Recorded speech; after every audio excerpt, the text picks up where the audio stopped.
রাতেও রাজধানীতে চলছে প্রচার প্রচারণা। সরাসরি যুক্ত হচ্ছেন আমাদের দুই সহকর্মী ইমরান ও ধ্রুব ইকরামুল।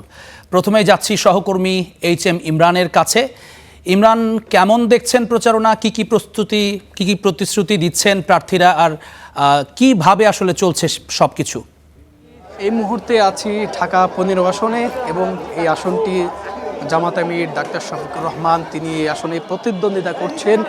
কিছুক্ষণ আগ থেকে তিনি ডাক্তার শফিকুর রহমান এই এলাকাটিতে গণসংযোগ চালাচ্ছেন। এটি মিরপুরের যে কাজীপাড়া রয়েছে সেন্ট্রাল মসজিদ থেকে তার এই গণসংযোগ শুরু হয়। বিভিন্ন মানুষের কাছে যাচ্ছে, ভোটারদের দ্বারে দ্বারে যাচ্ছেন, ভোট চাইছেন দাঁড়িপাল্লার পক্ষে, পাশাপাশি গণভোটে হ্যাঁয়ের পক্ষে ডাক্তার শফিকুর রহমান ভোট চাইছেন। আমরা এই মুহূর্তে একটু যদি দৃশ্যপট দেখানোর চেষ্টা করি তাহলে ঠিক এই জায়গাটিতেই আমিরে জামাত ডাক্তার শফিকুর রহমান তিনি গণসংযোগ করছেন, গণসংযোগ চালাচ্ছেন।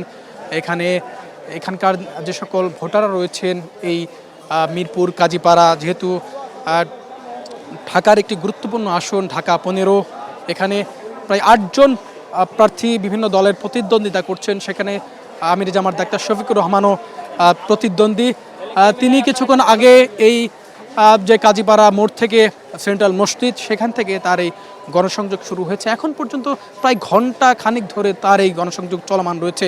তিনি ছোট বাচ্চা থেকে শুরু করে একেবারেই স্বল্প বয়সী নারী পুরুষ সকল মানুষের কাছে তিনি যাচ্ছেন, অর্থাৎ সড়কে যাকেই পাওয়া যাচ্ছে তার কাছেই তিনি যাচ্ছেন এবং দাঁড়িপাল্লার পক্ষে ভোট চাইছেন, হ্যাঁ এর পক্ষে ভোট চাইছেন, কর্মদন করছেন ডাক্তার শফিকুর রহমান। আমরা একটু যদি জানিয়ে রাখি তাহলে ডাক্তার শফিকুর রহমান তার আজকে সিলেটের যে গণসংযোগ ছিল, নির্বাচনী জনসভা ছিল, সেখান থেকে তিনি শেষ করেই মিরপুরে এসেছেন এবং এখানে এসেই তার যে নিজ আসন ঢাকা 15 সেখানেই তিনি গণসংযোগ চালাচ্ছেন, লিফলেট দিচ্ছেন, বিভিন্ন মানুষের সঙ্গে কথা বলছেন, ভোটারদের সমস্যার কথা শুনছেন এবং সেই সমস্যা সমাধানের প্রতিশ্রুতি দিচ্ছেন। এই ছিল মিরপুর 15-তে জামাত আমিরের যে গণসংযোগ তার সর্বশেষ।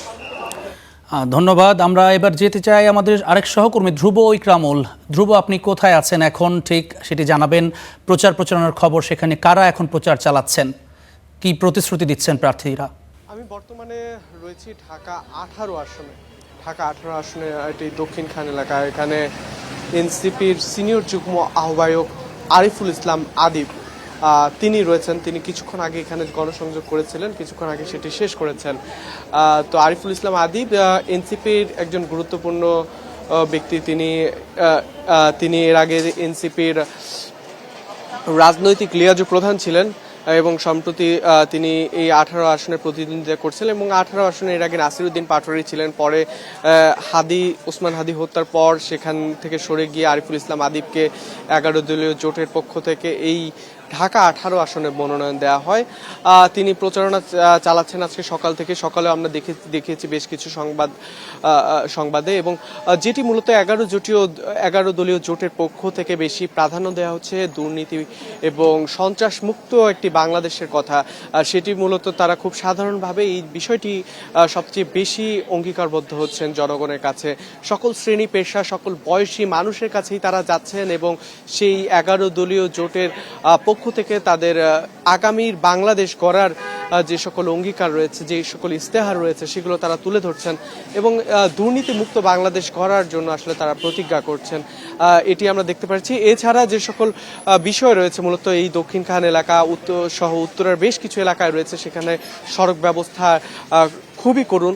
সেই বিষয়গুলো তারা আসলে প্রতিশ্রুতি দিচ্ছেন সেগুলো উন্নয়নের। এছাড়া গ্যাস, পানি সহ যে সকল বিষয় রয়েছে সে সকল সংকট নিরসনের তারা প্রতিশ্রুতি দিচ্ছেন। তো আমার কাছে ঢাকা 18 আসন থেকে এই ছিল সবশেষ। ধন্যবাদ ধ্রুব।